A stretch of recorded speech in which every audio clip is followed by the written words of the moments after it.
एक तो एक भरतपुर के वरिष्ठ पीसीसी सदस्य ने कहा है कि सारे फसाद के पीछे एक बहुत सीनियर कांग्रेस लीडर का हाथ है। वो बात तो उन्होंने बिल्कुल सही कही है। कौन लीडर हैं और क्या कर रहे हैं वो महारानी साहब बिराजे बताएंगे। बिल्कुल, गहलोत साहब ने तो खूब घी छिड़का है। 2-2.5 साल तक तो गहलोत जी ने ही बहुत आग लगाई है, इसमें तो कोई शक नहीं है। और बिल्कुल जिन्होंने भी कहा है, ये स्टेटमेंट दिया है, बिल्कुल सही स्टेटमेंट दिया है। उनको पता होगा शायद कि गहलोत ने ये सब आग लगाने का काम, घाव में घी छिड़कने का काम खूब किया उन्होंने। दूसरी चीज ये है कि मैटर इज सब जुडिस इन द एसडीएम कोर्ट। मैं फिर से एक बार रीइटरेट कर रहा हूँ कि हम लोगों का हाईएस्ट फेथ है in the SDM and the bureaucracy. We have the highest faith in the SDM and in the bureaucracy and in the judicial system. हमको कोई पंचायत वगैरह जोड़ने की जरूरत नहीं है, क्योंकि पंचायतें तो देखी मैंने बहुत देखी हैं, आपसे भी कह रही हूँ और भी लोग यहाँ पर। कुंवर अरुण सिंह के खिलाफ भी पंचायत जोड़ी गई थी, महापंचायत। दीपा जी के खिलाफ भी पंचायत जोड़ी गई थी, महापंचायत। और राव राजा रघुराज सिंह जी के खिलाफ भी पंचायत जोड़ी गई थी, महापंचायत। सब अपने घर में आराम से बैठेंगे। तो ये महापंचायत या पंचायत से मुझे कोई फर्क नहीं पड़ता है। क्योंकि ये 1947 की पहले की किस्से नहीं है कि अब हम लोग मॉडर्न इंडिया 2024 में है, डेमोक्रेसी में 1924 के सामंतवाद में नहीं है। तो पंचायतों का कोई फर्क नहीं पड़ता और ना ही इसका कोई इन्फ्लुएंस एसडीएम ऑफिस पे होगा। तो ये बात मैं कर दूं क्लियर।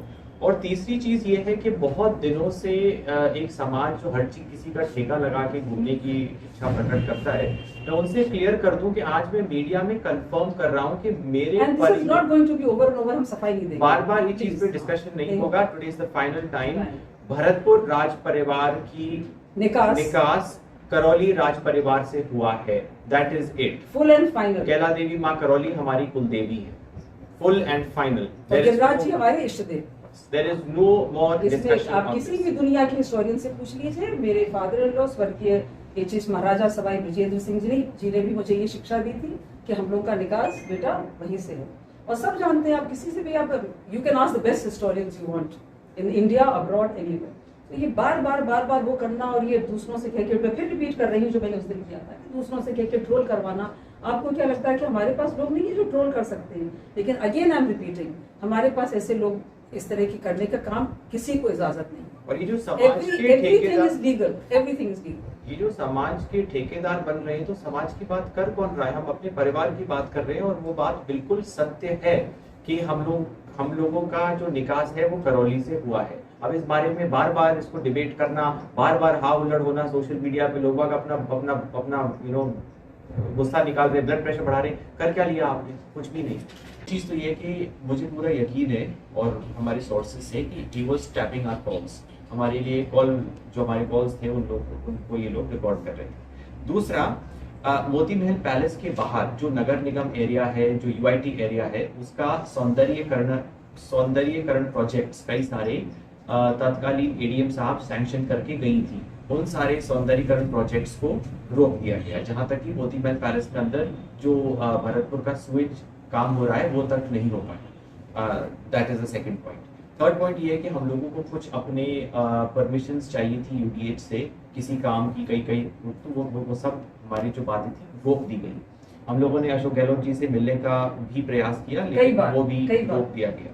और मोती महल परिसर जो कि एक हिस्टोरिकल बिल्डिंग है, उसमें कोई रहे चाहे नहीं रहे, वहाँ पर बहुत सारे आर्टिफैक्ट्स हैं और उन आर्टिफैक्ट्स की रक्षा करने के लिए 1-4 की गार्ड प्रोवाइड करी गई थी, जो अशोक गहलोत साहब ने विड्रॉ कर ली। तो कल के दिन अगर कोई हिस्टोरिकल चीज मोती महल पैलेस से अगर एकदम से लापता हो जाती है, तो उसका भी फिर जिम्मेदार गहलोत साहब ही हों।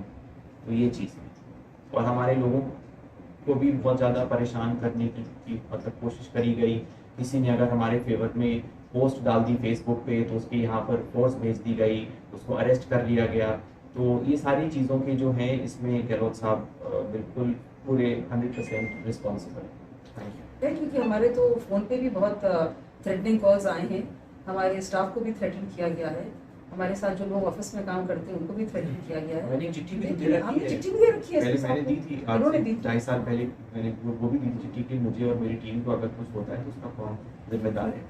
थ्रेट से ज़्यादा देखिए हम लोग तो सही हैं, हम लोग को तो किसी से डरने की आवश्यकता नहीं है, लेकिन उसमें जो हिस्टोरिकल चीजें रखी हैं, आर्टिफैक्ट्स रखे हैं, वो कल के दिन गायब हो गए। इतना बड़ा ही हल्ला हो रहा है विरासत विरासत का, उसको कोई नहीं देख रहा है कि वहां पर महल में कोई एक 4 की पहले गार्ड थी, अब तो वहां है नहीं है। और महल जो जो लोकेटेड है वो जंगलात साइड लोकेटेड है, कोई ये तो है नहीं कि बीच शहर में हो।